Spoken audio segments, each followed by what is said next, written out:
Hello everyone, I'm Manna. Today we're going to talk about my favorite series of all time, The Rose of Versailles. More specifically, I'm going to talk about the live-action film based on The Rose of Versailles, Lady Oscar. This film assumes you have some pre-existing knowledge of one or all of the adaptations of The Rose of Versailles. That obviously means that there will be spoilers within this video for the people who have no knowledge of the series at all. If that bothers you, please turn back now. The Rose of Versailles is a Japanese shoujo manga written and illustrated by Ryoko Ikeda. The original manga was published in May of 1972 and completed in December of 1973. The anime adaptation of these manga chapters gave us a 40-episode series that aired from October 10th, 1979 until September 3rd, 1980. Both the manga and the anime were wildly successful, so much so that the series is considered a classic in Japan now. Lady Oscar is a film adaptation of the Rose of Versailles manga. It released in early 1979, months ahead of the anime, and was, basically a failure by every conceivable tool of measurement.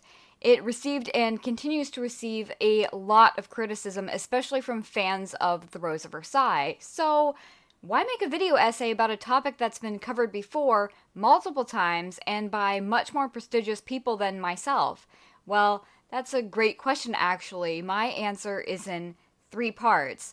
1, there aren't many recent hot takes on this film. Every now and then you'll see a quick review done by somebody who has seen it, but not many people bother to really dig into the content to talk about story, themes, or characters. 2, I think I've seen one video centering on talking about this film, probably ever, which is sad because I can't help but feel that there's a lot to talk about. And 3, the big one, I haven't done this yet and I want to, so it's 2020, let's talk about Lady Oscar. As I said a moment ago, Lady Oscar received a lot of criticism, particularly from fans of The Rose of Versailles. And I'm sure you can imagine why that is. When we sit down to watch an adaptation of something we already care about and are invested in, we have certain expectations for the characters, scenes, actors, and even set and costumes. If you've seen The Rose of Versailles or read the manga, you probably have a general idea of what your expectations for a film adaptation are, and that's great. But Lady Oscar is going to fail to meet probably all of them. So, welcome to today's video essay, How Chess Ruins Characters, The Many Failings of Lady Oscar. Lady Oscar is a film that is difficult to separate into simple topics of discussion. You may have to think about it as one of those knotted balls of hair you occasionally have to fish out of your bathtub drain. How can you talk about the themes or the plot of this film without also talking about the characters? And how do you talk about the characters without also discussing the original source that spawned them? This essay is kind of like a deep dive into the characters of Lady Oscar and how, through them, the film functions or fails as a romance and as an adaptation of The Rose of Versailles. The first thing I want to talk about is the scope of the film itself. It's broad. Similar to the anime adaptation, it follows the life of Oscar Francois de Jarge, a woman who is raised to live like a man and who serves as a military commander and personal guard to Her Majesty Marie Antoinette. It starts in 1755 and more or less ends in 1789. Familiar so far? Great. But this is a 2-hour movie, so the first thing to keep in mind when considering this film in any capacity is that a lot happens very quickly. Even the 40-episode anime didn't manage to cover everything in the manga. Now imagine trying to cram the manga into 2 hours and 3 minutes of screen time. And that's not even including the credit rolls that start at the beginning and the end of the film. Whatever your expectations were, I'm going to need you to lower them. No, I mean really lower them. Lower than that. Did you think I was joking? Make sure they're on the floor. The film can be broken up into parts, or acts, I suppose. Act 1 sets the scene for the entire movie. We get our main characters, their circumstances, and a general idea of what their relationship to one another is. This is by far the simplest act in terms of things happening. I think it could be argued that this part of the film has a lot of tell don't show, but it still does take the time to show some things, like when 11-year-old Oscar throws down her sword and picks up a doll out of view of everybody but Andre. Act 2 is a mix of build-up and many things happening. In fact, so much happens that it's downright distracting. This is definitely the part of the film where you get the idea that the script wanted to follow the manga pretty closely because it borrows a lot from it. Too much? Well, we'll get to that. I think it would be odd not to consider the incident scene a tipping point or end of Act 2, so the next act exists to show us that Oscar has learned some things about herself and what she wants, and then lets us watch as she goes about trying to be a better person with that knowledge. The final and fourth act of the film starts with change. It could begin as early as Oscar going to Giroday's ball to break off the engagement, but I read that scene as Oscar trying to get him to break the engagement off, rather than her doing the breaking herself. So after she does it herself, then we have a new act where Oscar starts making bolder choices on her own. As you can see, there is a lot to talk about when it comes to Lady Oscar. If you've seen the film, you know the plot is a lot more complex than what I've presented here, especially in light of the fact that this is an adaptation. If you haven't seen the film, but you are familiar with the manga or the anime, trust me when I say that the complexity of this film is difficult to put into words. But this is a video essay, so I'm going to try.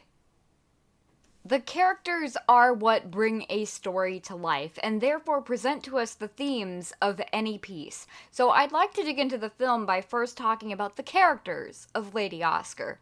Are your expectations still on the floor? Great! I'll be honest when I say that the film bit off more than it could chew in terms of characters. A 2-hour and 3-minute long movie is not meant to juggle a large cast of characters, let alone plot relevance for those characters, but here we are anyway. Here's a list that I've compiled for you guys. These are our major players. I think it's important to keep two things in mind when it comes to the characters of Lady Oscar. One, if you were not already familiar with the Rose of Versailles in some capacity, you would never be able to keep all of these people straight, let alone their role in the story. And two, these are not the same characters you love from having seen and enjoyed the Rose of Versailles in either its anime or manga form. The latter point is a mixed bag when it comes to film adaptations, sometimes changing characters to suit the story you're trying to tell, or showing only one side of a character for the sake of telling your story works out for the better of the film itself. And then there's Andre, or as my good friend Sarah and I like to call him, Nandre. Now, before you can fly to the comments section to start to tell me that there are worse offenses in this film than the existence of Nandre, you are absolutely right. Giroday is a complete bastardization of Girodel or Girodaire. He is so terrible, in fact, that the first time I saw the film, I could not believe what I was seeing. But at least they had the courtesy to change his name slightly before they turned him into a demon.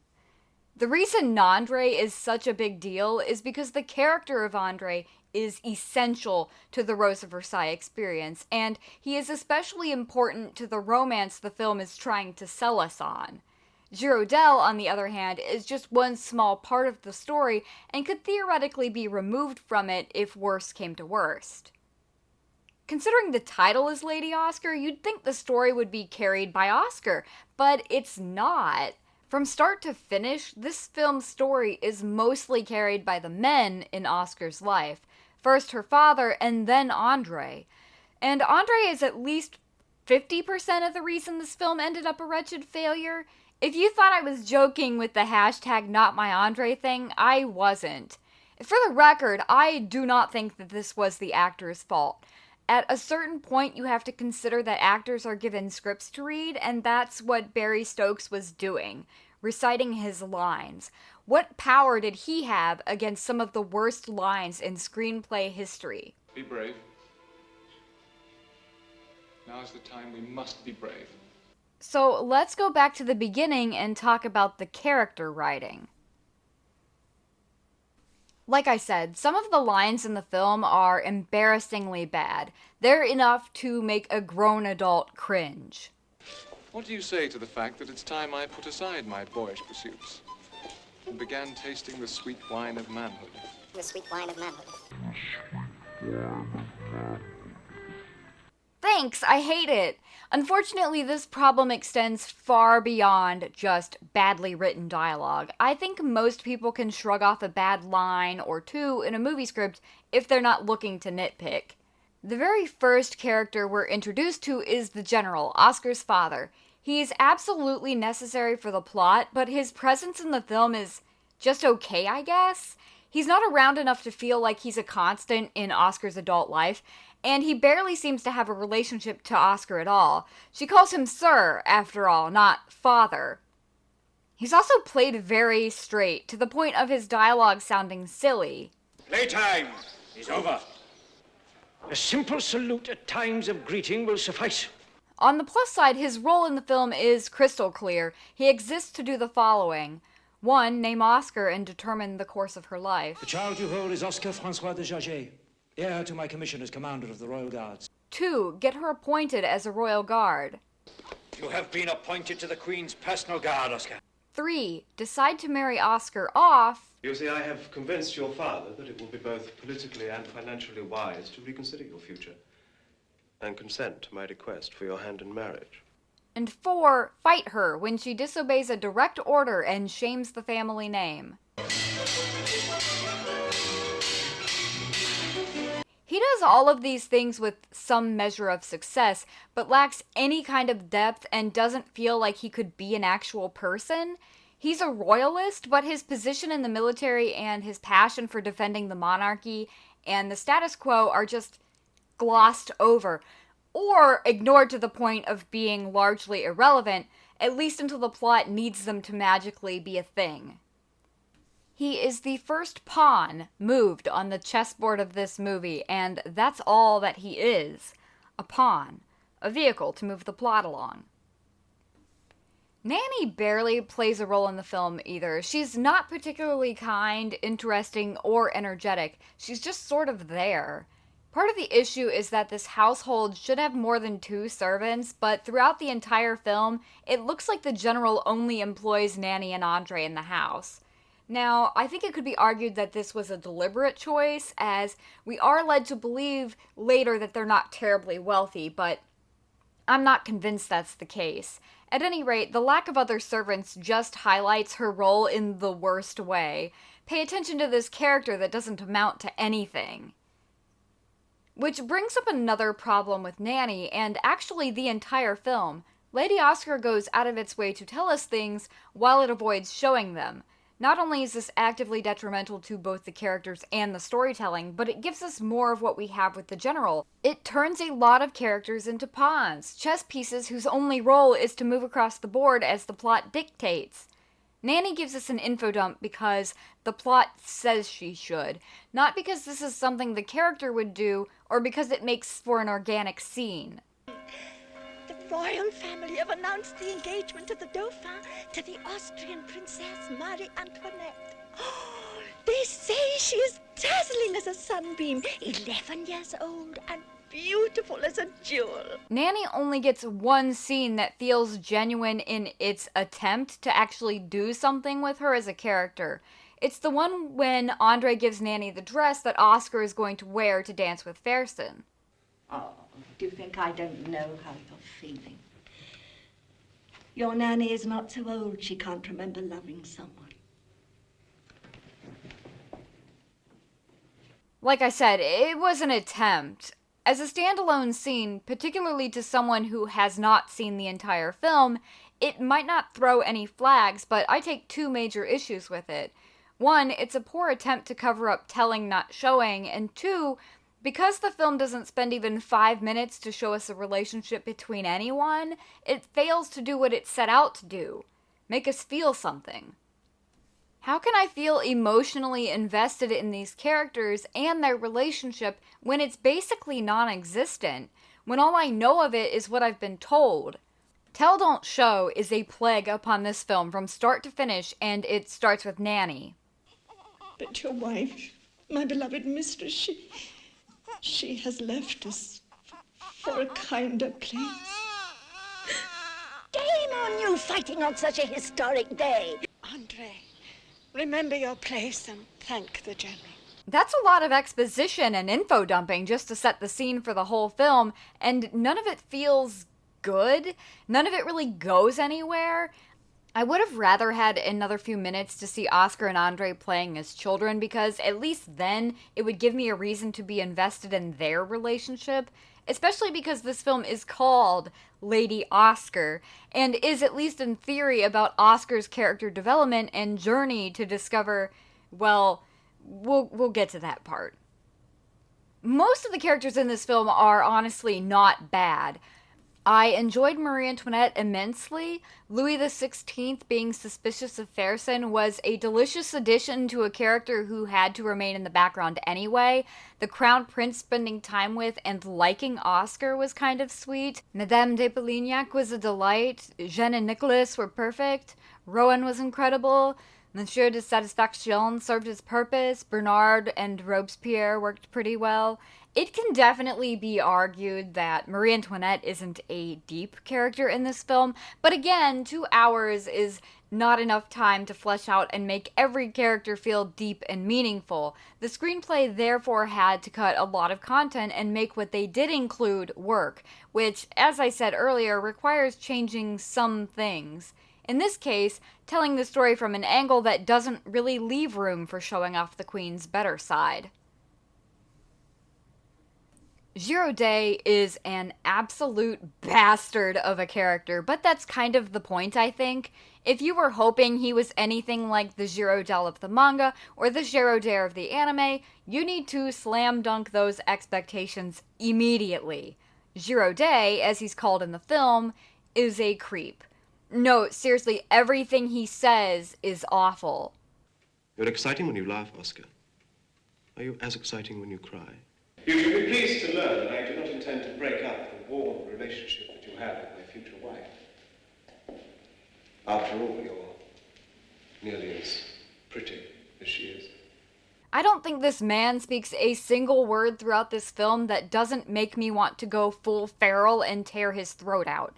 Every single line has more meaning than what exists on the surface, and half of what he's implying is actually horrible. Are you as exciting when you cry? Who says that? It's so sinister. After all, you're nearly as pretty as she is. What are you implying here, sir? But that's the character. His purpose in the film is a villain, which... Okay, this takes me back to what I said about Marie Antoinette. We might have preferred to see Giraudet instead of Giraudet, but the story the film chose to tell didn't have room for him. Giraudel's role in the original manga wasn't antagonistic so much as a friendly and respectable roadblock. Unfortunately, a 2-hour film that's trying to also cram in plots like the affair of the diamond necklace doesn't really have room to develop and show us a character as complex and interesting as Giraudet. So, we got Giraudet instead. Props to the actor, by the way. I do not know how he spoke all of those lines and didn't have to boil his own skin off afterward, but he really went and did that. If the effect was supposed to be chilling, he succeeded. Fersen isn't a bad character, and I think for most of the scenes he's in, he does a fine job, but he's also just kind of there. He doesn't come across as particularly passionate or interesting, or a believer of justice, so it's difficult to understand why Oscar ends up liking him.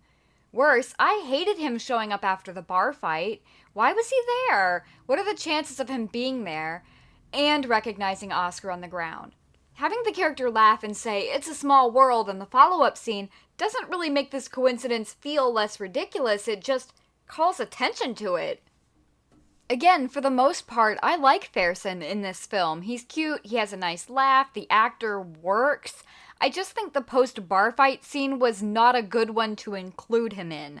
The scene is so tender and beautiful in the manga, it's intimate, a moment that belongs to Andre and Oscar. Shoving Fersen into the mix takes away everything that made that scene iconic and gives us nothing, actually. And I don't think that's just my own personal bias speaking.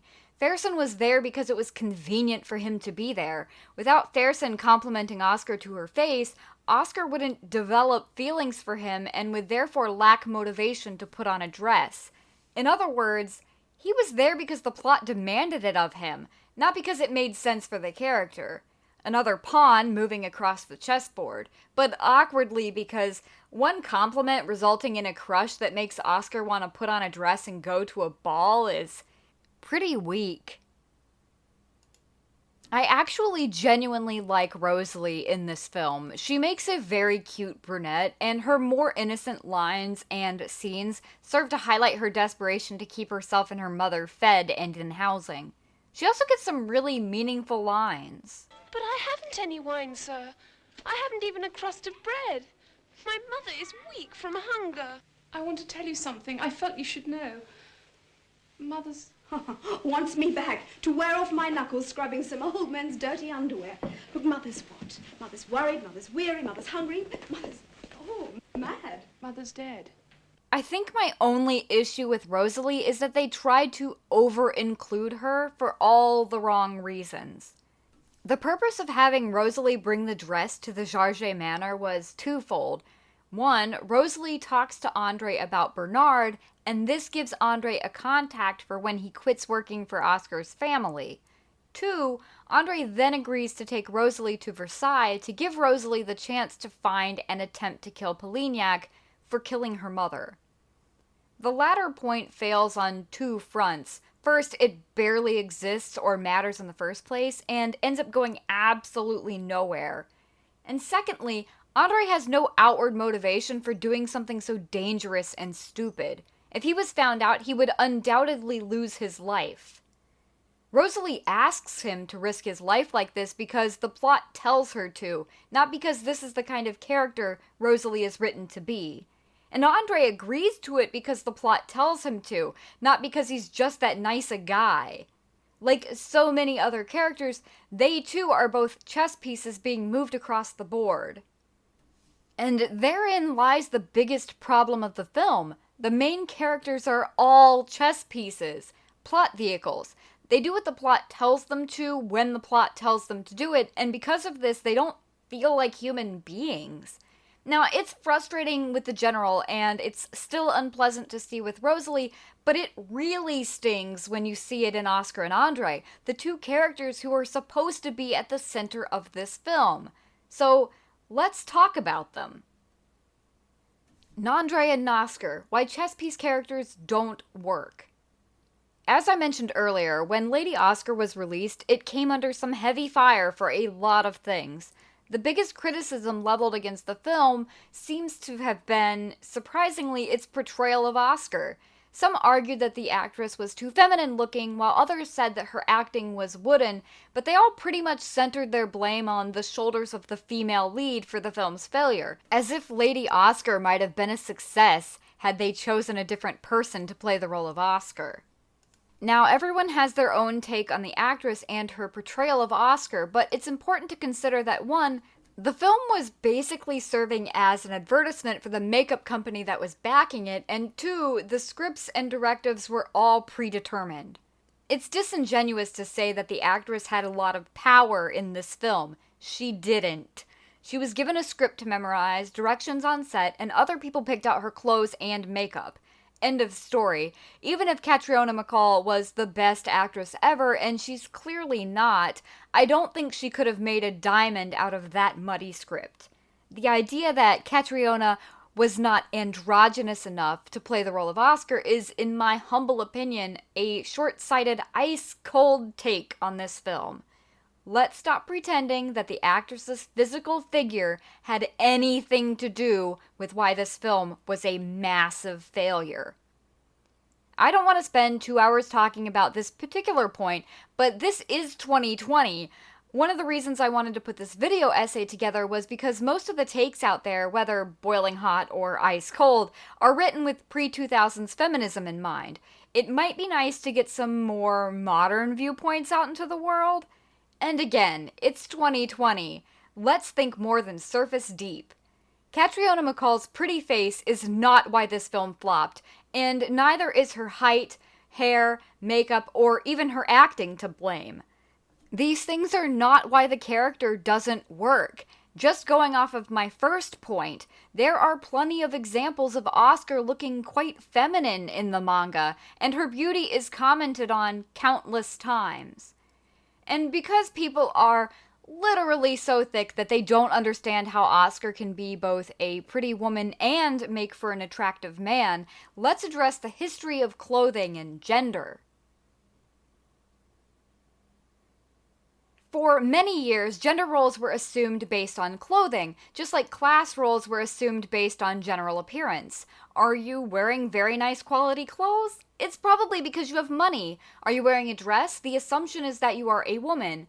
Are you wearing breeches and a military jacket? Well, only men can legally join the military, so you're probably a man. No questions asked.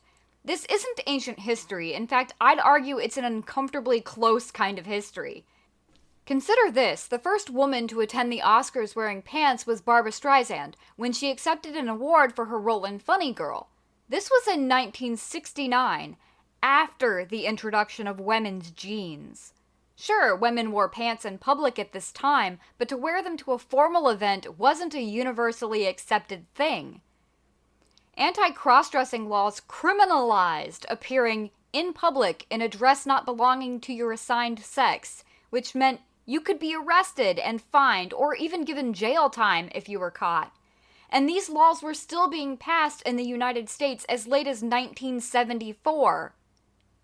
If that's not enough food for thought, women weren't allowed to wear trousers on the Senate floor until 1993 in the United States. 1993! It might be hard for a modern audience, especially a young one, to consider gender roles in relation to clothing because they are so used to being allowed to dress just about however they want. But things have changed dramatically even in the last 30 years. And this is all recent history. Now consider the status quo during the 1700s. With this in mind, it's easy to imagine how Ferguson mistakes Oscar for a man. Sure, the film gives us two other women who are emulating Oscar, but Ferguson doesn't know that, and Oscar is in a military uniform. The military, where only men are legally allowed to serve. Thus, Oscar is a man. This is Ferguson's logic, so it's really that simple. Catriona MacColl having a pretty face is non-consequential in the overall scheme of things. It has absolutely nothing whatsoever to do with suspension of disbelief in this film. The only time I find it jarring is at the beginning of the story, when the general calls Oscar his son and gives her position in the Royal Guard. And it's not her good looks that are the problem. It's not her feminine facial features. It's not the makeup. It's not her hair. It's not her height. It's not her figure. It's the fact that she's so smiley here. Oscar's relationship to her father is muddled in this film, but if he's supposedly a straight-laced military general that she's expected to call sir instead of father, and she's being assigned a military position, shouldn't her posture and facial expression mimic the level of seriousness and dedication that one would assume is expected of her? One she theoretically has had to adhere to for the last 20 years of her life? Now, I'm well aware that Oscar in the manga laughs around her father. For example, this short scene. But you have to consider context. The Oscar of the manga is in her 30s at this point. Her relationship with her father has been given time to develop and change. He's still not a nice person, but Oscar's had enough life and military experience to have earned a modicum of respect from her father, or at least to the point of being able to laugh and call him a hypocrite without facing any consequences. The Oscar of the film hasn't had that luxury yet. It's odd to see her so cheerful when speaking to this stern man whose respect she has not earned and clearly does not have. This isn't a reflection of the actress or her abilities so much as the director's. If the director thought she was smiling too much, he would have just had the scene reshot. He didn't. Therefore, we must assume this was his intention. Speaking of this scene, it's terrible. It starts out promising enough with Oscar and Andre fencing. Oscar even whaps him on the butt with her sword as if to confirm that the fight is playful. Unfortunately, as soon as they are interrupted, the scene falls into hell. Playtime is over. And it doesn't get any better either. The general tells Oscar about her new position and then tells Andre that he can't go with Oscar, but that he has secured him a job at the royal stable. Then we get this. Thank you, sir. I've always dreamed of working in the stable, sir. It wasn't sarcasm, was it, boy? No, sir. There are two things about this that I really, really hate. One, Andre's attitude and what this scene implies about his character. And two, Oscar is so tone deaf.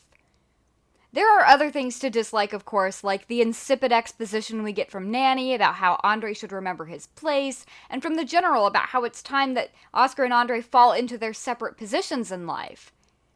We also have the general calling a 20-plus-year-old Andre boy, which is even more jarring considering the actor is 31. But at least this serves a specific purpose, dehumanizing a person he considers beneath him. If only this actually meant something later. So let's talk about #NotMyAndre and tone-deaf Oscar, both of which are unfortunately running themes throughout the duration of this film. I'll start with Andre, or Nandre, if you will. He isn't the main character, but he's more or less the driving force of the film, or at least of Oscar's character arc, if you can call it that. The Andre of the film is nothing like the Andre of the manga or anime, so my suggestion to you is to temporarily forget about the Andre you know and love. Nandre has never had a tender thought in his life, and I can't in good faith call him gentle, loving, sweet, good-natured, or loyal to a fault, all descriptors I think most people would apply to the Andre of the manga. Andre of the film is odd. Like so many other characters, he's more or less a plot vehicle instead of a human being, and the point of his character is to ceaselessly talk about equality. The thing is, it doesn't feel right.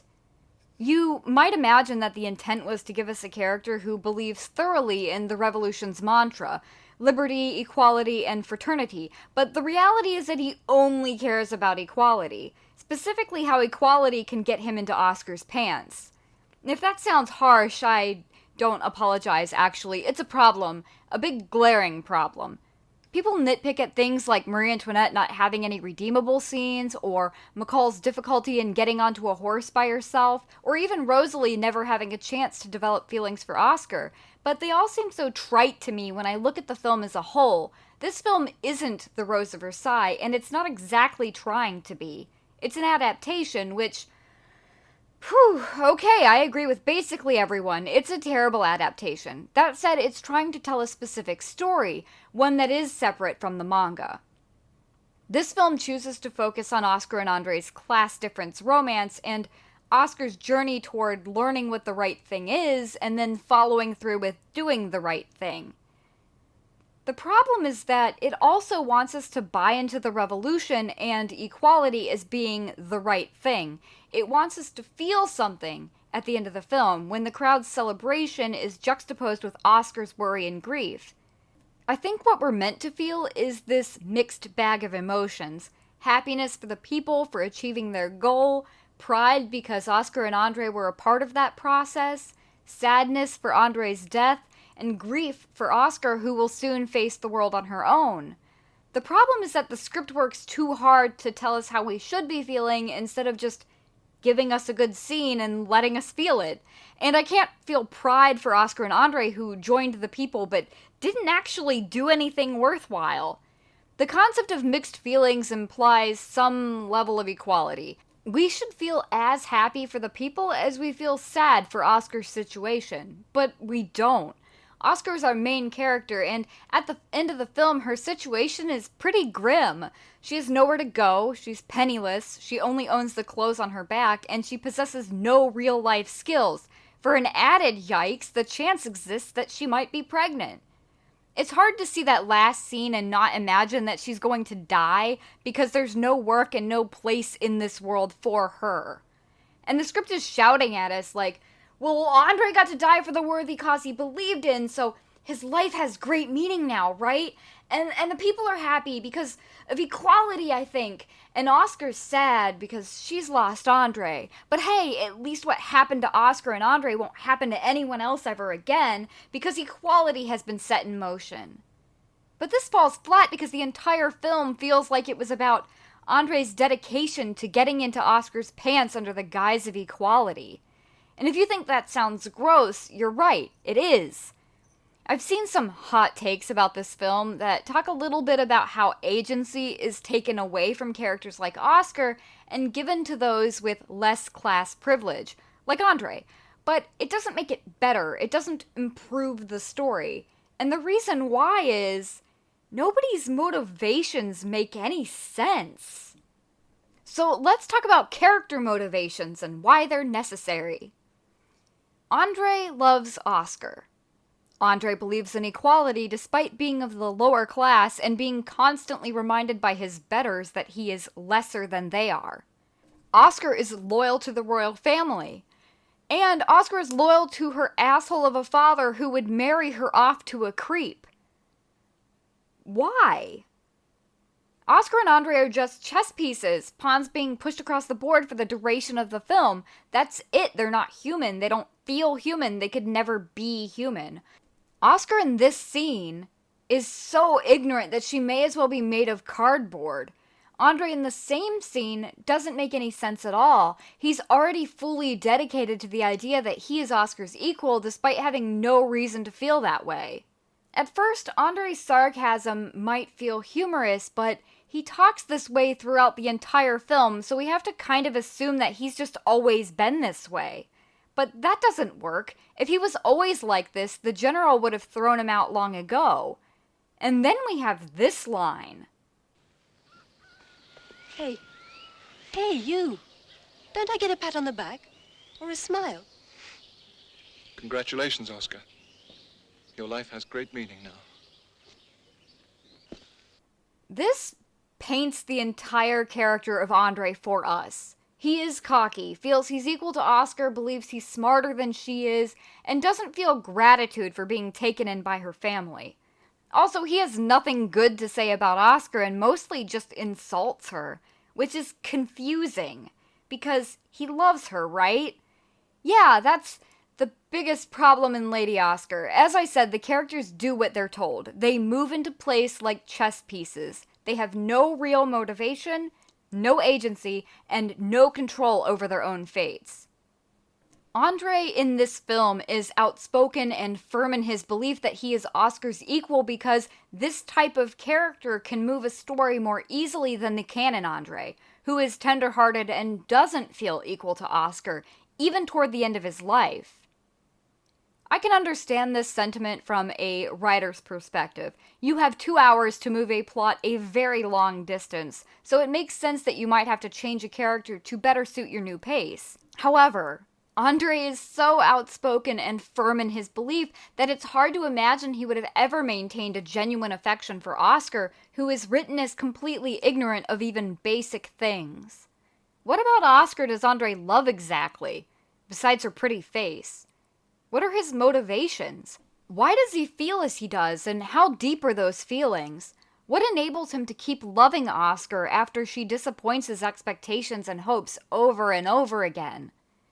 We are given nothing in this film to support his claim that he loves her.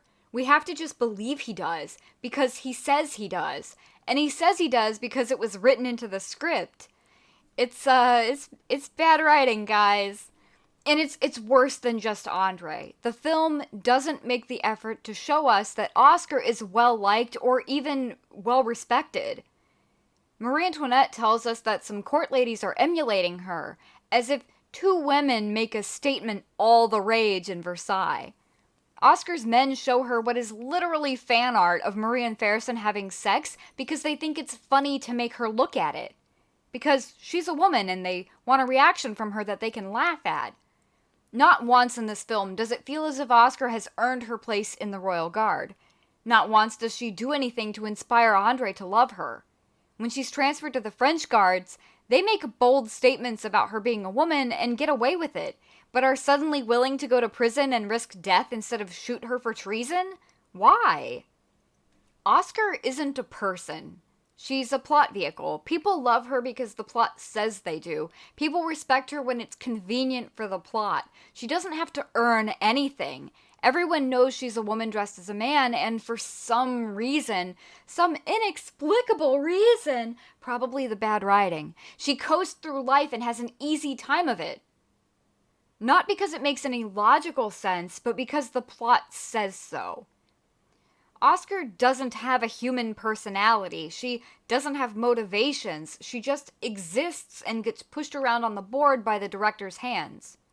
Again, Catriona MacColl's pretty face has nothing whatsoever to do with this. The fact that she has a somewhat feminine figure did not doom this movie or your opinion of this movie. The fact that the character she's playing is basically not a human being is what made this movie into the dumpster fire that it is. And of course, Nandre. So let's go back to him, because I basically hate him and I'm gonna make sure that you do too. Yay! This, of course, brings me to Oscar and Andre's bad romance. So we've covered the characters and character motivations, or the lack thereof. So now we have to talk about the second part of this film, the romance. This supposed love story was doomed from the start. To begin with, Oscar and Andre's relationship didn't get the attention it needed to flourish, and worse, the character writing just condemned it to death. Yeah. As I said earlier, it's really hard to buy into the idea that Andre loves Oscar. In the manga, it's obvious. He's always with her, he's always smiling at her, he indulges her whims, enjoys being in her presence, patiently listens to her, and he is intensely loyal. He finds the fact that she has difficulty expressing her passionate beliefs to be somewhat endearing. Andre's gentle shadow personality in the manga is a perfect foil for Oscar's light. What's more, it's easy to see why Andre falls in love with her. After all, we the readers are basically in love with her by the end of the series too, aren't we? Oscar earns Andre's love and, honestly, ours too. We love her for the same reasons he does. She's smart, she learns from her mistakes, she's a genuinely good and honest person, she's passionate, she tries to do the right thing, she defends those she cares about fiercely, she has a good sense of humor, and she's interesting and fun to be around. The Oscar of the film doesn't earn that love. From us or from Andre, and I think this is probably why some people jump to MacColl's pretty face or her figure as a criticism. They're just easy targets, because Oscar in the manga looks a little bit different, and so clearly this is bad. But as I said earlier, the real reason MacColl's Oscar doesn't work is because the character was written as a plot vehicle instead of a person. Oscar as a person has to earn respect and love, just like anyone else. She doesn't, so not only does the character fall flat, so does the romance. Not that Andre helps at all. Nothing about him is especially likable, let alone lovable. He's not funny, he's not sweet, he's not especially attractive. He spends most of the film just insulting Oscar or saying vaguely weird things to her or other people. But with better writing, he could have actually been a good Andre.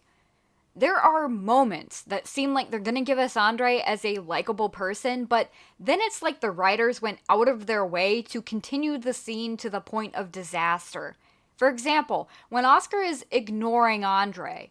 In this scene, Oscar isn't talking to Andre for reasons, and he's extremely irritated by it. So he jumps on the first opportunity to annoy Oscar in return. How much? Andre, how dare you? So, you found your voice at last. This is genuinely kind of funny, and it would have stayed funny if it was just a joke. You know, Andre just trying to push Oscar into talking to him again. He's successful, and that's it. But it doesn't stay a joke. What do you say to the fact that it's time I put aside my boyish pursuits and began tasting the sweet wine of manhood? The first part was funny. The second part was actually kind of creepy. For a man intent on shilling equality, you'd think he'd feel some kind of injustice at Rosalie's situation, and maybe even offer her some money with no strings attached. After all, she is equal to them, isn't she? No, that equality thing is skin deep. He's totally fine with taking advantage of a girl who is literally starving to death. And the whole thing is kind of played like a joke. Too late, Andre. You'll have to taste that sweet wine some other time. Only for the tone to shift like 1 second later and Oscar to be mad that Andre didn't tell her that people can starve to death in Paris. This scene is probably the most glaringly obvious hint that Oscar is not going to be written like a human being. I know that, if you watched it, we all saw it and we cringed, but probably still had some hope that it was going to get better later in the movie.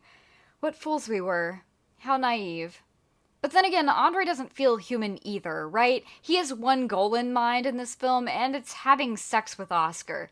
Love? Where? He never even feels like he's her friend, let alone as if he's in love with her. It's hard to explain how he does present himself in Oscar's life, but I guess I'd have to describe him as something between a disapproving older brother and a controlling, perhaps abusive boyfriend. And I know there are scenes that are supposed to make us think he loves her, but they don't really have the desired effect. Like the one where he's just staring at her when she's sleeping. It comes off as intense, but not in a good way. I can't ignore the way she stretches in that scene, like she's on display for him to enjoy. Oscar's not even under the blankets. She's fully dressed. Stay with me like you used to, Andre, but then she doesn't even take her boots off in front of him. Yeah, you guys feel really close, like super close friends, I think the worst part about all of this is that there are some decent scenes in this film, or at least some truly great lines. Even if I disagree with the delivery of some of the lines, or I find them quite chilling, I cannot deny that they are effective. My dear Gabrielle, surely by now, you must know that you can have all you can conceive of wanting, and more. You're too kind to me, beloved. I demand satisfaction. And I accept your challenge with pleasure, sir. Give this goodbye to the Queen, for I cannot bear to do it. Pity. She made such a gorgeous man. Sir, I'm sorry you had to leave without me, but I was deciding what attire would be most becoming to my womanhood. How do you like my choice? Why can't I kill like a man? Equality exists in America. A man can love whoever he wants in America. He isn't told he doesn't have the right. Yes, but thousands of people have paid for that with their lives. She? Oscar is a lady? Mother, please don't shake like that. I'll keep you warm. I'll make you well. You could die. That would make my plight a much simpler one, wouldn't it? Look, why do you think that young man is staring up here with such longing? I don't know. Maybe his interest is architecture?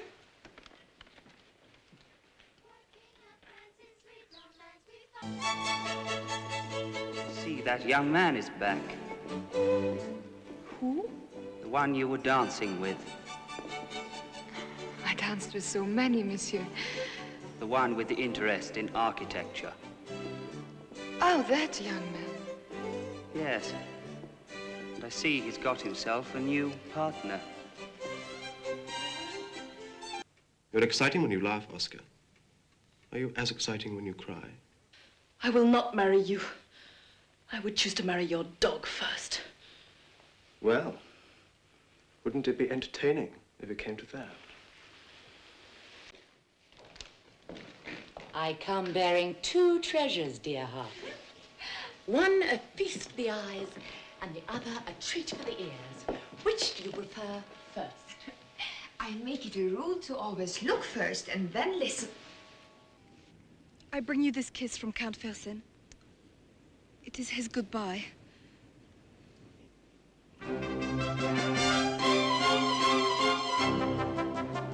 Why would you wish to hurt me, Oscar? Your Majesty, he's left for America. I would do anything to spare you the pain of that knowledge. No. I said no. I forbid it. I absolutely forbid it.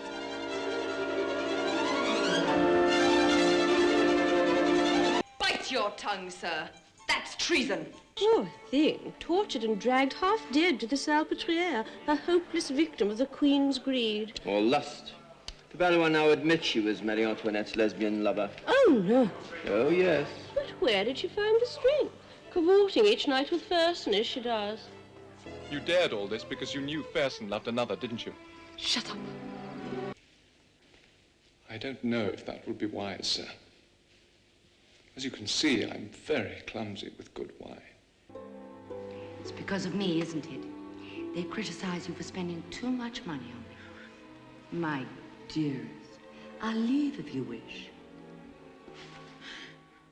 What would I do without you? God knows I'm deprived all else. Dear heart, I fear I shall perish of boredom.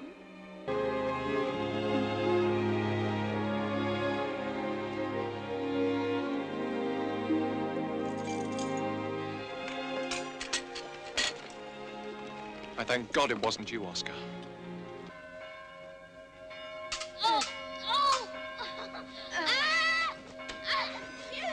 Children! Thank you, sir. And what if I should die, sir? Allow me to introduce myself. I'm Count Fersen from Sweden. But don't you know me? If I had seen your beautiful face before, I would have never forgotten your name. I thought you said you could take care of yourself. I was trying. He said I could sleep in a real feather bed. I don't have a real feather bed, Rosalie. But I do have a straw cot where you can rest. Number 16, down the street. Go there and wait for me. Even in this rat's nest, there are other ways to keep alive. Andre, stay with me tonight like you used to. Like, some lines are just good. They're well written. They feel like they could be meaningful in a larger context. There are snapshots of the characters that do make them feel human, so it's really disappointing to get to the end of the film and realize that not only do you not know these characters, but you don't really want to know them either. They're offensive cardboard cutouts. So let's talk about two scenes that I absolutely hate for what they do to the characters whose love story we are supposed to buy into. Scene number 1, tits out. So after the bar fight, Fersen tells Oscar that he should have realized she was a lady because she was too lovely to be a man.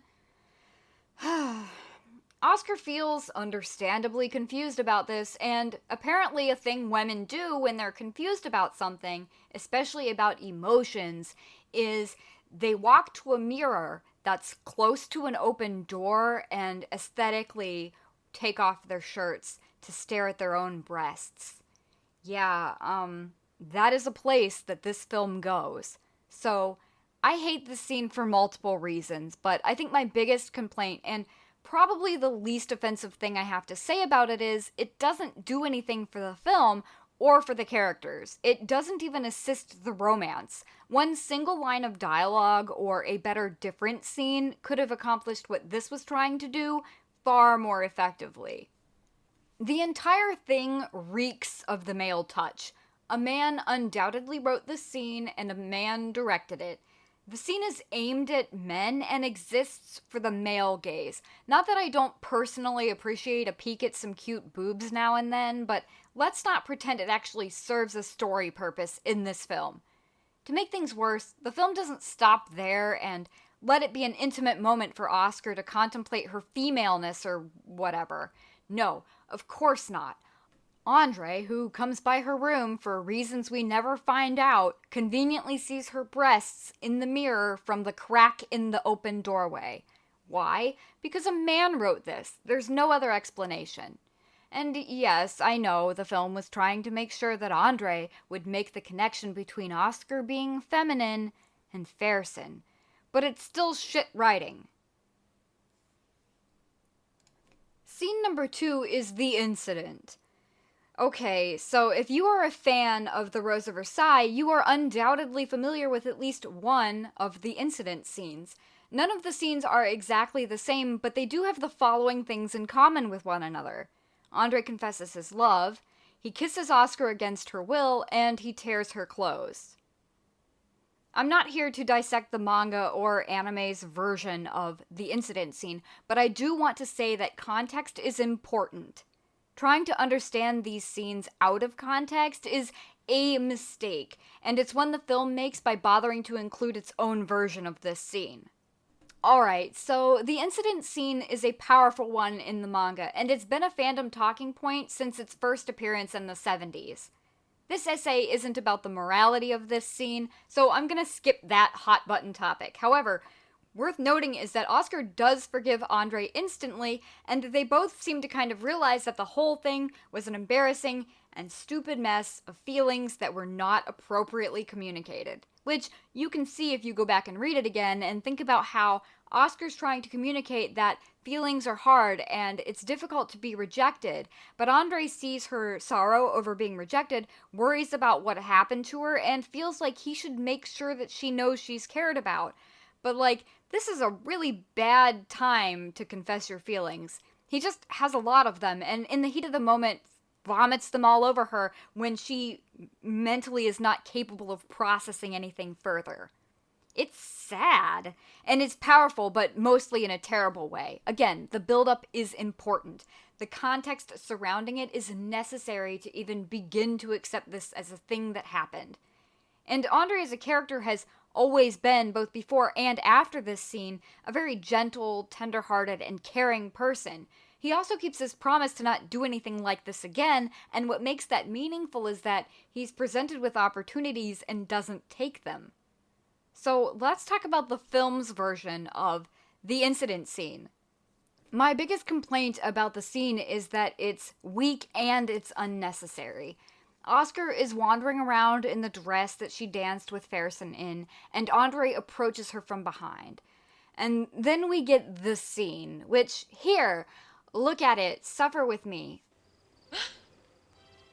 Thank God it's you. You scared me. Andre, have you gone insane?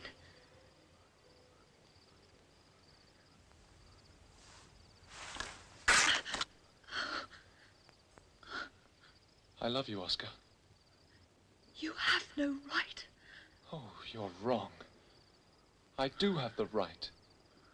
I've loved you for my entire life, and I have the right to keep on loving you.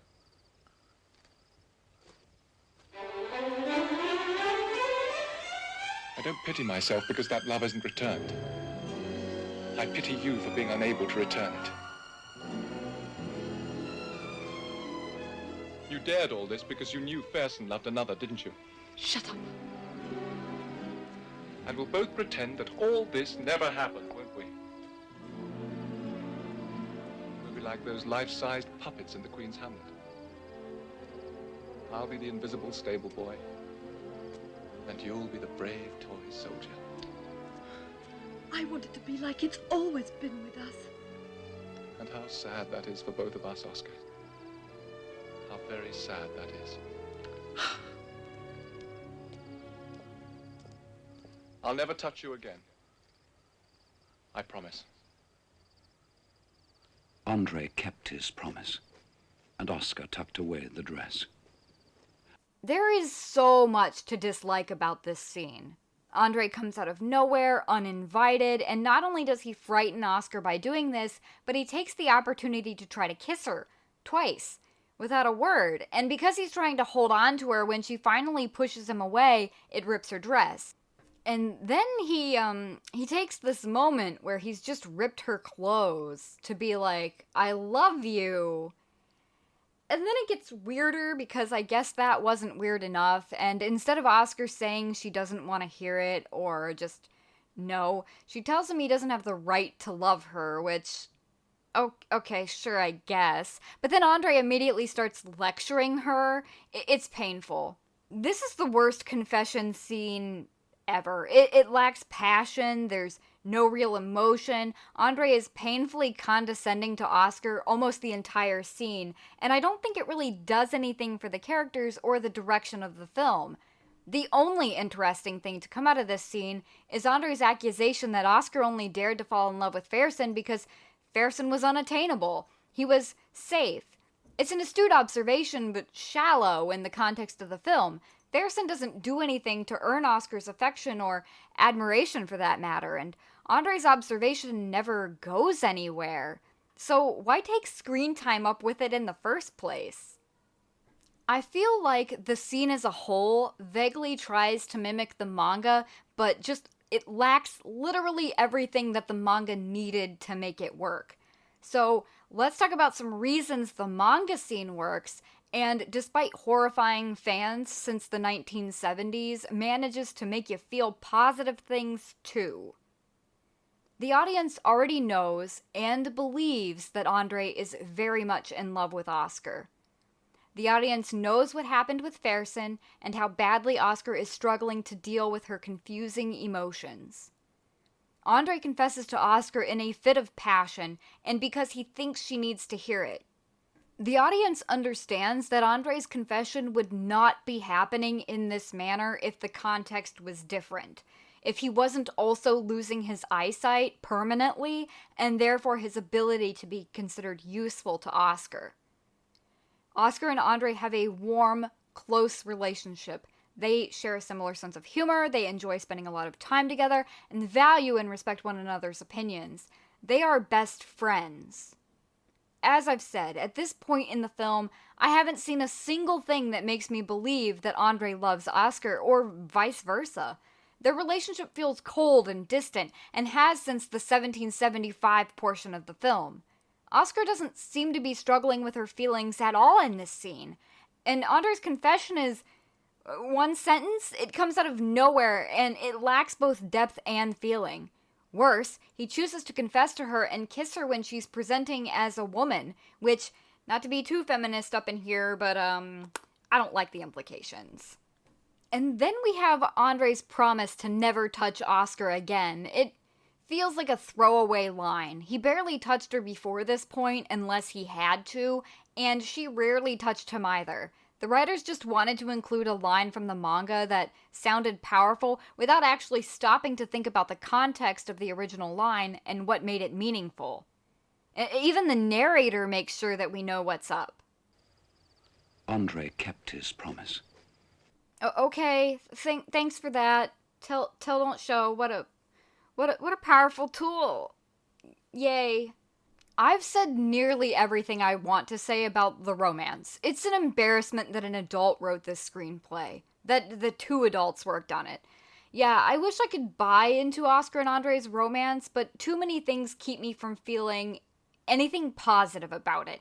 The film itself pushes their romance to the point of it being creepy, like they have to tell us that it's a thing because they know we'd never figure it out otherwise. I can live the rest of my life on the joy of seeing you together. I mean, at what point do you as a screenplay writer look at your screenplay and go, wow, the romance isn't believable at all. I guess I should just put some more exposition into this so that the audience understands that these people love each other. You'd think this knowledge knocking around in the place that your brain should be would, I don't know, like make you sit down and do a rewrite or something. But no, they'll just do an exposition about it.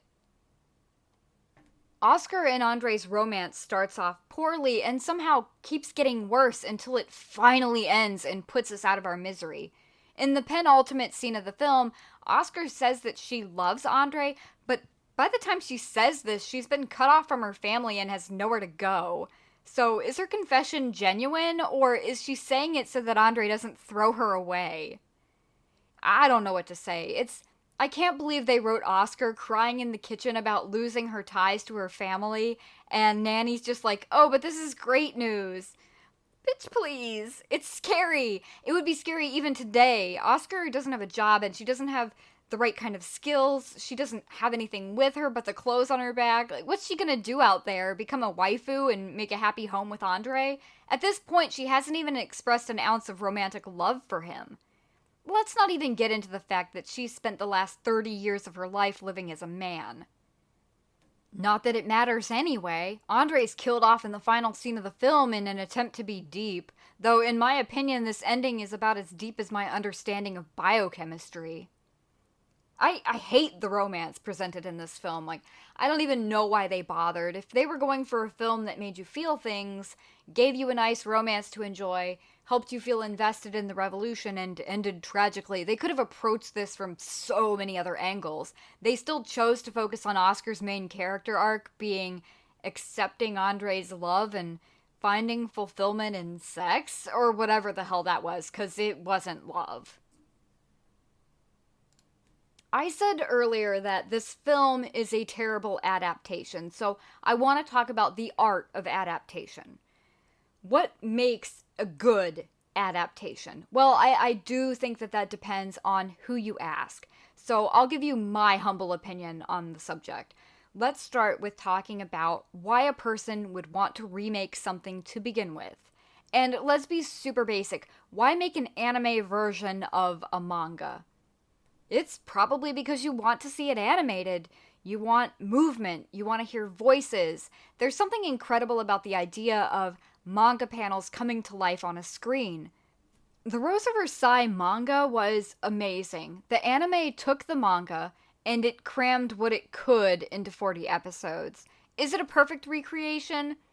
No. Is it a good adaptation? I would argue yes. In fact, there are some scenes of the anime that I think are better than the manga, or at least that make me feel something deeply in a place the manga didn't focus on too heavily.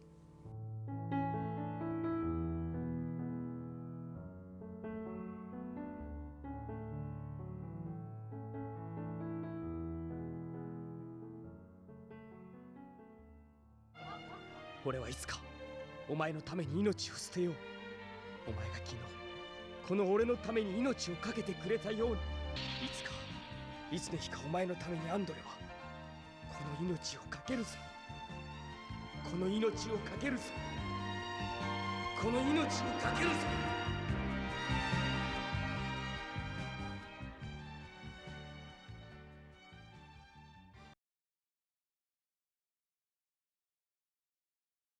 The anime also added its own unique touch to the series by giving us the Accordion Man, a figure that represents the people of France.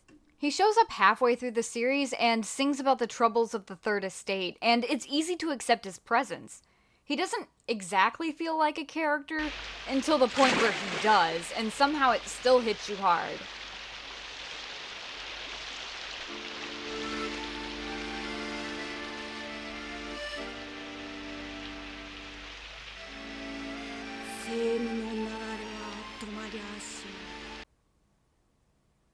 Yeah, so the anime is technically an adaptation of the manga. It absorbs and reflects most of the core concepts of the series while still managing to be its own thing. For example, at the start of the anime, Oscar refuses to put on a military uniform, and this is in part because the anime wanted to make this Oscar's story, since she was just a fan favorite character and the original manga did not star her. They then chose to explore gender identity and conflict more with Oscar, and so focused the start of the series on Oscar's own coming-of-age story. The military uniform represents a point of no return. If she puts on the uniform and becomes a soldier, she has to live the rest of her life as a man. If she rejects the military uniform, she has to live the rest of her life as a woman. At least, that's the dichotomy sold to us. The Oscar of the manga really had no qualms about the way she was raised or any serious opinions about her gender. In fact, I would argue that she's pretty secure in her own identity for most of the manga. She identifies as a woman who lives like a man and is good at doing so. She takes pride in the skills she's developed, and when she tells Fersen that she's never felt lonely, I think she's being honest at this point in her life. The anime adaptation did a good job of giving us an Oscar who is different and yet feels similar to the one from the source material. You can watch the anime and then read the manga, and you don't feel as if you're reading about a completely different person. Both Oscars have the same passions, the same sense of humor, and so on. It's easy to imagine why someone would want to see The Rose of Versailles animated. Imagine being a humble early fan and hearing that the series was going to get a 40-episode anime. The joy, the anticipation, it would have been intense. I'm sure fans had scenes in their head that they were eagerly waiting for, and I know in some regards they were let down. The anime's post-bar fight scene was probably the most disappointing thing about the anime, honestly. It was such a big moment in the manga, and it was just reduced to like a joke almost in the anime. But there were other scenes that were made longer or better, and the anime even added in some scenes that didn't exist in the manga. I know I'm not alone in being able to appreciate both the anime and the manga for the separate things that they did well.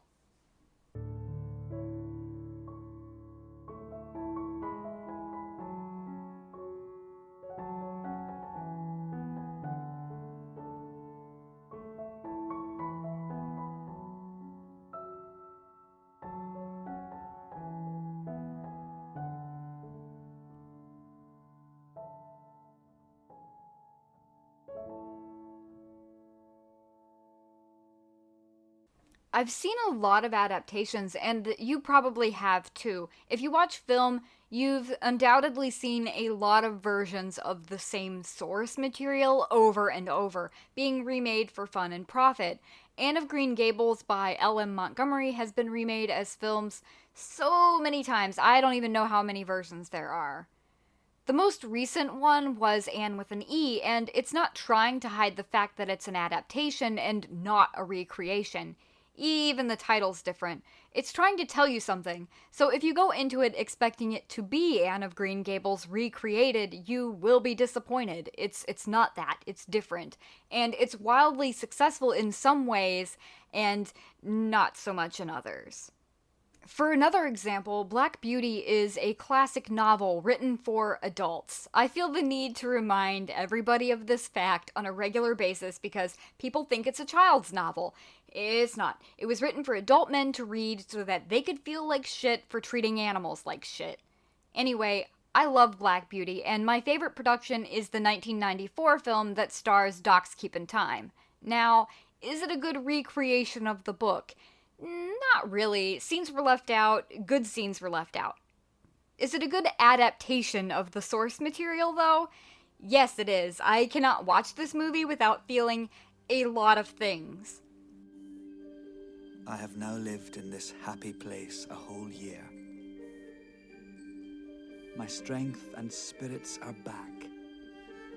Joe promises me I'll never be sold. My troubles are over, and I am at home. Often, I fancy I'm still in the big pasture at Birtwick Park. I'm together with my old friends. And nothing will ever separate us again. Ever.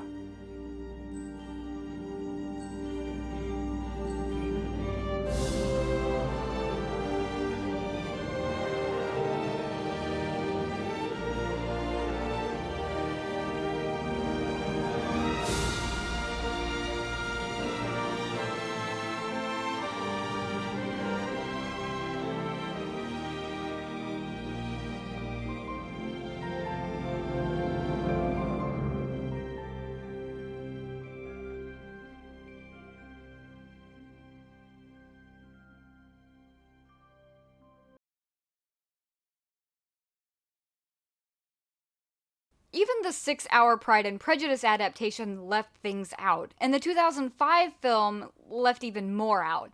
Does it make them terrible adaptations? No. People love them both, and for different reasons. The same could be said for different takes on Emma, or Heidi, or even Ben-Hur. What makes an adaptation good has nothing to do with keeping a specific amount of scenes or characters in. It's more about recreating the feeling you got when you experienced the original material. Better yet, creating a new and better connection to that original feeling, building upon and strengthening something that the audience already loves and wants to fall in love with again.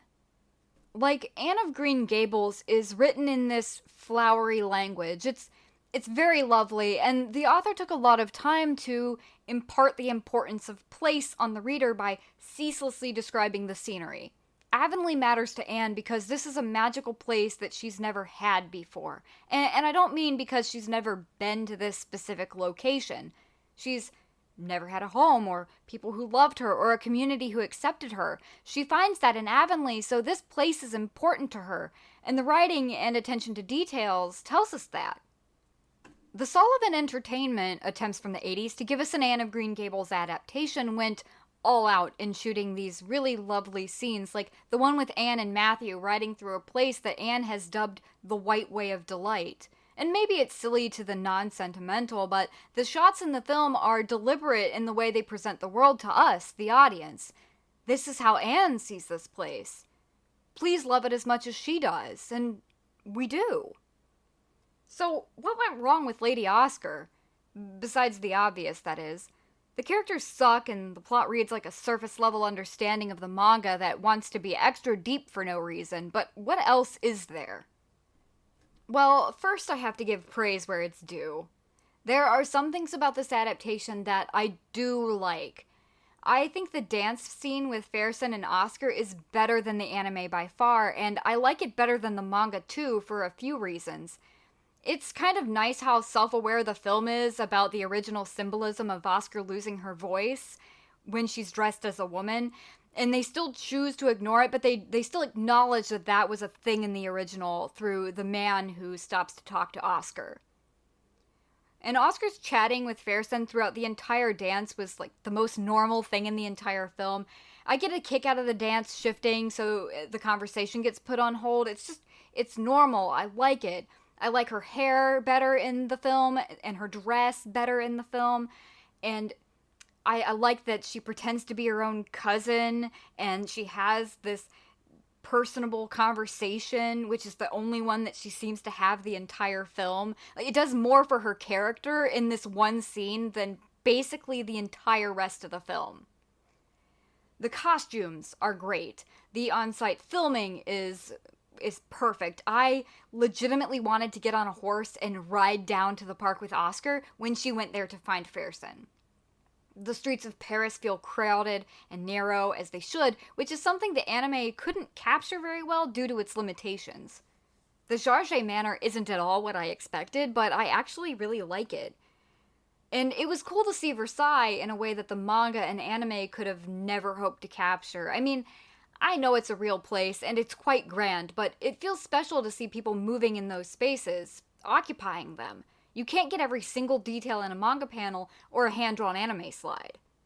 Another big point in favor of this adaptation is the portrayal of Marie Antoinette. I know a lot of people don't like her, but I find her elegant, lovely, and regal. She's cute when she laughs, she's fun to watch on screen, and her scenes with Polignac are amazing. Amazingly gay. Like, I don't know if I would have shipped them in the manga or the anime, but I kind of do in this movie. They're that good. I just have one complaint. Of course, a man. One of those wondrous creatures who have hair on their hands. Okay, but silliness aside, I don't think most people's nitpicks about this movie are what make it a bad adaptation of The Rose of Versailles. I think what makes it a bad adaptation is the big throbbing zit on the face of the production, and that is the screenplay. You think with Jacques Demy at the helm, this film might have focused more on the everyday tragedies of life or something, but I guess I'll never understand what he was thinking when he wrote it. If I had to guess, he was excited and ambitious about this production, and who could blame him? Imagine being chosen to direct this film. I would go feral and then have to quit my job, because it would take me a year of writing all day, every day, to come up with something I liked enough to produce. Anyway, I feel like he was trying maybe too hard to be faithful to the original, but in ways that didn't matter. For lack of a better phrase, you can't please everyone, but it would be nice to please more people than you displease, right? So let's talk about some scenes that would be better off eliminated or changed. 1. We had a narrator for some reason, so why not just use him more? That could eliminate the need for a lot of stuff, especially at the beginning, and then we could have gotten moments between the characters that actually felt meaningful. Heck, the opening credits could have rolled over scenes of Oscar and Andre growing up and playing together instead of focusing on this really bizarre version of the swing that shows. Like, look at it. Look at it. The swing wasn't even painted for another decade, by the way, but okay, clearly they were thinking Rococo and just painted it there, or the house just had it on the door and the director was like, oh, that's a cool idea, and zoomed in on it for 5 minutes. 2. When Oscar and Andre are together in front of her father, Oscar should have a stiff posture and a serious expression. She can drop it and adopt a smile after her father goes into the house, and I think that would be a powerful comparison. The person Oscar is with Andre versus the person she presents to people like her father. It would also give Andre a reason to feel he knows her best. The fact that he shares something with her that she doesn't show other people might give him a reason to love her, and we, the audience, would feel their relationship means something. 3. The whole I would never pay for love thing is so silly. I cannot take it seriously, and it's such a long and awkward scene. I think a lot of it could be eliminated, actually, and the focus could be on Rosalie's mother dying instead of, jokes that suck. 4. Rosalie's mother is an interesting topic for discussion, though. I don't think she needs to be murdered in this film. She could have just had a seizure or something, and that would have served Rosalie's story just fine. If she was going to be murdered, though, having Monsieur de Satisfaction do it would make the most sense. He could just whip out a pistol and shoot her. There, now there's no reason to block the road. The Duke in the manga and the anime just, shoots an unarmed child, so I don't think this is out of the realm of possibility. It also shows us the callousness of the aristocracy, and I would argue having this man shoot her mother to clear the road is far more effective than what was done with Polignac. Then Oscar's motivation for going feral on this random nobleman makes sense, and it also would make sense for her to choose pistols as the dueling weapon, since that's what he used to kill an innocent woman. I've thought a lot about this. I'm sorry. 5. Ferguson should not have shown up after the bar fight, and in fact, the bar fight scene was so bad it should have been cut early to make room for a scene that did a better job of capturing the mood from the manga. Let it be soft and quiet and a little romantic. Maybe we'll feel like these characters care about each other. Ferguson can always come to the house the next morning because he heard that she'd started a bar fight. Like, it's just as convoluted as what we got, but doesn't feel like it's trampling on our feelings for the scene we were hoping to have instead. 6. The boob scene has to go. It really does. Instead, Andre could just come in and she could say something to him, even if it was just as simple as looking out the window and kind of saying, "He said I was lovely? What could he have meant by that?" Would have put Oscar on basically the same path. If it needed to be physical for whatever stupid reason, she could be wearing a loose chemise and just be pulling the waist tight as if to imagine herself with a womanly figure, or wearing a dress. 7. I also think the incident scene needs to go. Like, I understand why it was included, but it's a shallow attempt to recapture the spirit of the original, and it sucks. So instead, maybe Andre could just dance with Oscar. She asks him once if he would stay with her like he used to, and he did. So why not have her ask him if he'll dance with her like they used to? To make this work even better, in the opening credits, one of the little scenes could be of child Oscar and Andre trying to dance with each other in the barn. I think it's nice to imagine.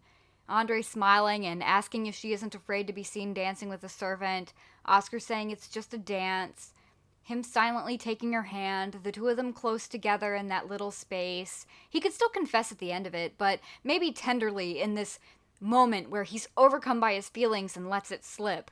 Oscar can still reject him, but maybe not in the same fashion. She could say something like, "Not yet, don't tell me yet, I'm not ready." It would probably feel bittersweet, but at least it wouldn't be sour.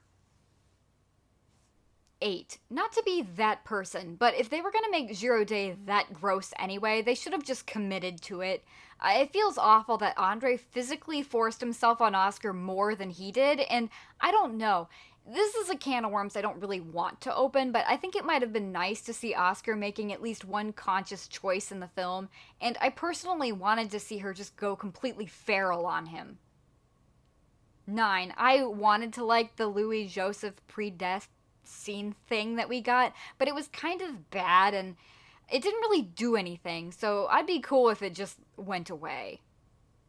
10. The General Bouillet scene was terrible, and I'm pretty confident that the blame rests mostly on the lines he was given and the sheer awkward amount of silence surrounding their delivery. Check it out. Fire on the people! Captain José, I order you to fire! I don't know what else to say about it, except it's not good, especially for such a pivotal scene. We should be invested in Oscar's disobedience here, but we're not. Maybe a better sequence of events would be something like he orders her men to fire, and they refuse, stating they'll only listen to their direct commander. He then orders Oscar to make the order, but she refuses too, so he's forced to arrest them all.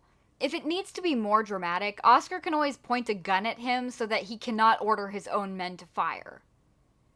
11. The prison scene after this is pretty bad too. Oscar's speech is preachy and embarrassing, and it feels like she's talking to herself. I hate it. I think a better idea would be to have the soldiers talking to her instead. Maybe thank her for sticking with them, or even tell her that they're planning to defect. Everything else can stay, I guess. Something I may not have been very clear on is the fact that I do not think that the film needs to try harder to be like the manga. It is my personal belief that the film needed to just try harder to be a good film and tell a good story, because the story it tells sucks. The story sucks because the characters suck. The characters suck because they're not written like human beings. Instead, they're just chess pieces on a board being forced to tell a vague story that has a fake deep ending. If it was a good story with good characters, it would probably have had a better reception even if it was still telling a different story than its source material. So, one more time, what makes a good adaptation? And this is my final answer, like the final puzzle piece, if you will. A good adaptation is like an amazing AU fanfic of the series. I know this sounds crazy, but hear me out. A good fanfic author knows that the characters are the same, but the situation they're in is not. And because of this, the characterization may have to change to accommodate the shift in location, time period, or because you had to cram hundreds of pages of manga into a 2-hour-long movie. As an extreme example, you can't put Oscar into the modern world without making some adjustments to her character. Boston in 2020 isn't the same place as France in 1785, and there are more adjustments necessary than just slapping a cell phone in her hand and giving her a trust fund. But you don't want to deviate too far either, because if you take away what makes Oscar Oscar, you've just lost your audience. A good fanfic writer knows how to do this. A good fanfic author could write Oscar running a loader on the quarry floor, and through the magic of their storytelling and by retaining the core aspects of Oscar's character, it would be a great experience. She's dumping rocks into dump trucks, and somehow it just works. And before you can roll your eyes at me for praising fanfic authors, what is the screenplay of Lady Oscar but a glorified bad fic anyway? It is a fanfic. It was just the kind that was officially approved and lost money. What a shock. Maybe because it wasn't written by someone who knew how to write fanfiction. It's strange to think that different people have different skill sets. Wow. So let's talk again about Lady Oscar in relation to this. The idea that good, solid characters, even if they are a little different from what we're used to, would still garner a generally positive reaction from the audience. I'm not 100% opposed to an Andre who is bold and opinionated, but I do draw the line at Andre being a character I don't recognize at all, like the one we got in the film. Who is that man? He's not my Andre. The sad reality is that it wouldn't have been difficult to give him a few tender moments or scenes. Instead of staring at Oscar's face as she slept, he could have brushed her hair back. Instead of throwing sarcasm at Oscar's father, he could have looked upset, maybe ready to cry because of the changes that are coming into his life that he's not ready for. A few little things like that, and I might have enjoyed the interpretation.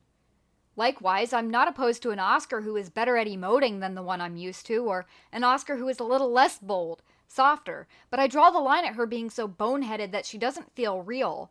People don't go hungry in Paris is such a tone-deaf line to give a character. She's not 5 years old. She's seen homeless people. She sees them every day. And having Andre snap at her for not looking is trying too hard to explain that actually that line didn't make any sense. They even have the narrator say that Oscar grew up heedless and happy and fancied the whole world was that way, to try to explain why she's literally as dumb as a box of rocks. What? No. Have you met her father? Do you really think she grew up heedless and happy? Come on. Even then, she's not 2 years old. She knows that other people live differently than she does. Maybe she's not completely aware of how unhappy the commoners are or how bad their state of living is, but she knows that people go hungry and she knows that people can starve to death. She's wealthy, but she's not that sheltered and stupid. I don't really think anyone is. The film almost seems like it just wants to mock Oscar instead of celebrate her achievements. Like, we're supposed to laugh at her and hope that the wiser and more observant Andre quickly puts her into her place and on the right path before she embarrasses herself. To the best of my knowledge, this is perfectly in line with the director's other films where his scripts were used to comment on issues like class and power difference, but turning the Rose of Versailles into commentary about class difference and changing the characters to force it to work instead of focusing on telling a good story with good characters is what made this film fail as an adaptation. And the changes to the characters don't sit well with me, a fan of the original series who would die for the characters because I fell in love with them. I fell in love with Oscar and I wanted to fall in love with her again in this film. I wanted to fall in love with Andre. I wanted to love their love. But I don't. I can't. It doesn't exist in this film. They're all just chess pieces being moved across the board. So that's the video. Thanks for watching and for listening. If you made it this far, please feel free to tippy-tap that like button with the tip of your very fashionable cane and drop a comment down below. It could be about the video, or you could tell me about your favorite Rose of Versailles character and why they're your favorite. Or heck, tell me about your favorite adaptation of anything ever. And now, an optional ending to this video because it's this long already, so what's the harm? I gave some suggestions for how certain scenes might have been better edited or shot, or even eliminated, but I don't think I can finish the video without suggesting a different direction for the film, one that hits on the points I think the original director intended to. And by that, I mean, let's just start at the beginning, sort of. Try to picture this story instead of the one we got. Oscar and Andre don't struggle to fall in love. They have some bumps at the beginning of the film, but the relationship is shown to be kind of nice, actually, and when they do fall in love, it's something they keep secret for obvious reasons. She lives like a man, he is a man, they can't marry, she wants to keep working, and so on. Oscar's character arc then becomes doing the right and difficult thing, which is to say, she learns from her experiences, listens to Andre's experiences, and uses her privilege for good when she can, for as long as she can. Eventually, however, this brings her to a crossroads. She has to choose whether or not to cut ties with her family. It's hard because she loves them, and the thought of never seeing them again, of never coming back to the house she grew up in, is terrifying. Giving up the wealth and position her family afford her means that she also loses her identity, which strongly revolves around her job and the skills that she developed for that job. So she spends a lot of time in the film trying to convince her father and Nanny to join her side because she's passionate about her beliefs and genuinely loves and cares about the two of them. Also, she has the position and power available to her to make that argument, while Andre kind of doesn't. But she fails.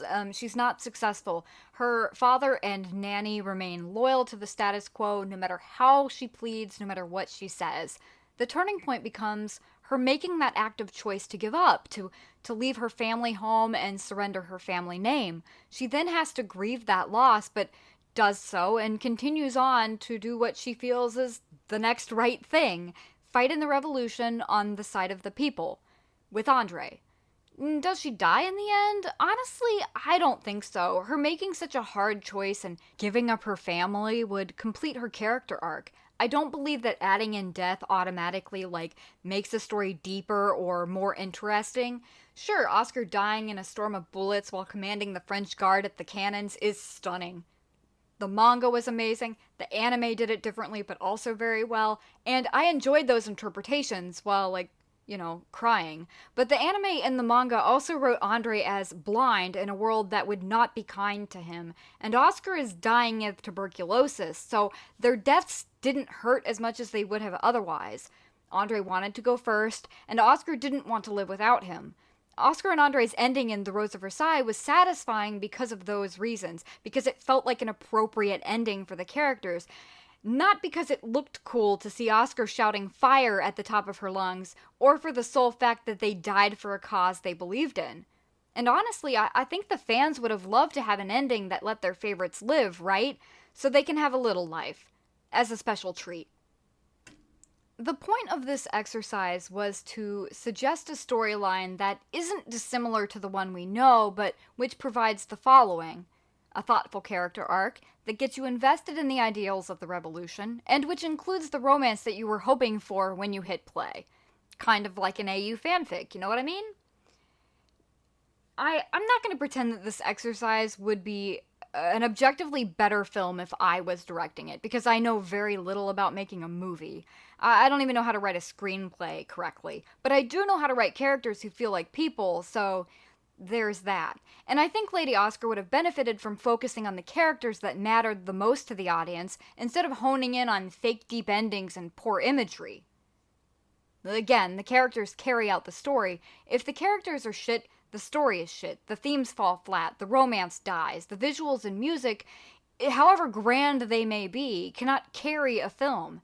And on the flip side of this situation, good characters can carry a subpar or even kind of bad plot. Good characters will let the audience ignore mediocre music, flawed acting, bad costuming, terrible makeup, and even Starbucks coffees in the background of period dramas. Good characters can have the audience buying into a romance that lesser characters could never sell them on. Good characters are worth their weight in gold. And Lady Oscar's mistake, what makes it a bad adaptation, a terrible romance, and a trash-tier character piece, is that it was too busy trying to play chess with the audience to realize that it didn't even have characters. It just had pawns.